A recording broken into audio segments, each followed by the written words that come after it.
Hello, 2024-এ আমরা গিয়েছিলাম মেঘালয়তে। যেহেতু ইন্ডিয়ান ভিসা এখন খুলে গিয়েছে, এই জন্য ভাবলাম আপনাদের সাথে এখন মেঘালয় সিরিজটা শেয়ার করা যাক। আশা করি অনেকে অনেক হেল্পফুল হবে আর মেঘালয়ের সৌন্দর্যটাও দেখতে পাবে। তো আমরা ডাউকি বর্ডার হয়ে পার হয়ে গেলাম।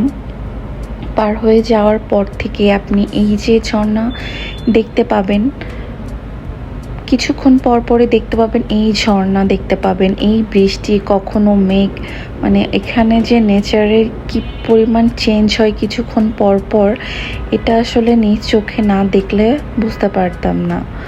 তো আমরা প্রথমে, এটা ছিল আমাদের ফার্স্ট স্পট, ওখানে আমরা দাঁড়িয়ে পড়ি। দাঁড়িয়ে ওখানে একটা ব্রিজ ছিল, ব্রিজের উপর দাঁড়িয়ে ফুল একটা ভিউ আমরা উপভোগ করি। এরপরে আমরা আবার রওনা হয়ে যাই। রওনা হওয়ার পরে আপনি কখনই একটু চোখ বন্ধ করতে পারবেন না, না ক্যামেরা অফ করতে পারবেন। এত সুন্দর সুন্দর জায়গা, হয়তো ক্যামেরায় আসলে সব কিছু ক্যাপচার করা যায় না। এরপর আমরা চলে গেলাম আমাদের সেকেন্ড স্পট, মাউলিলং ভিলেজ। এটা হচ্ছে গিয়ে এশিয়ার সব থেকে ক্লিন ভিলেজ।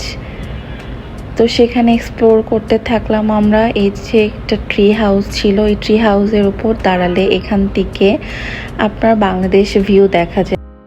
যদিও বা আমি অনেক ভীতু, আমি এটাতে উঠি নাই। আমি ওঠার চেষ্টা করেছিলাম কিন্তু আমি পারি নাই। একটুখানি উঠে আমি নেমে পড়ি, কিন্তু আমার হাজব্যান্ড এখানে উঠে ও আমার জন্য একটা ভিডিও ক্লিপ নিয়ে আসে, যাতে আমি দেখতে পাই যে এখান থেকে কেমন ভিউ দেখা যাচ্ছে। অনেক সুন্দর আসলে এই ভিউটা।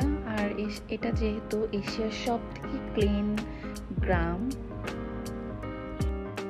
অনেকে তো এখানে হোমস্টেও করে, এখানে অনেক হোমস্টে পেয়ে যাবেন। এই যে আমি নিচে দাঁড়িয়েছিলাম। এরপর আমরা বাইরে বের হয়ে যাই। বাইরে অনেক শপিংয়ের অপশান ছিল, আপনি সুভিনিয়র বলেন, ব্যাগ বলেন, অনেক ধরনের শোপিস, অনেক কিছু এখানে পাওয়া যায়।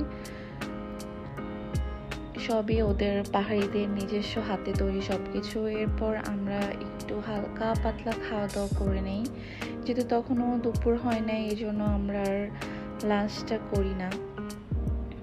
এই টাইমটাতে কিন্তু অনেক বেশি ঠান্ডা ছিল, প্রায় 11-12 ডিগ্রি মতো ছিল। তার মধ্যেও আমি আইসক্রিম খেয়ে নিই, যেহেতু আমার ইন্ডিয়ান আইসক্রিম আমার অনেক পছন্দ।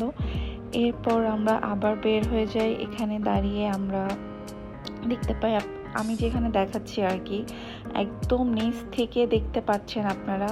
ওই নিচের পাহাড় থেকে ঘুরতে ঘুরতে আমরা এই ওপরের সাইডে চলে আসি।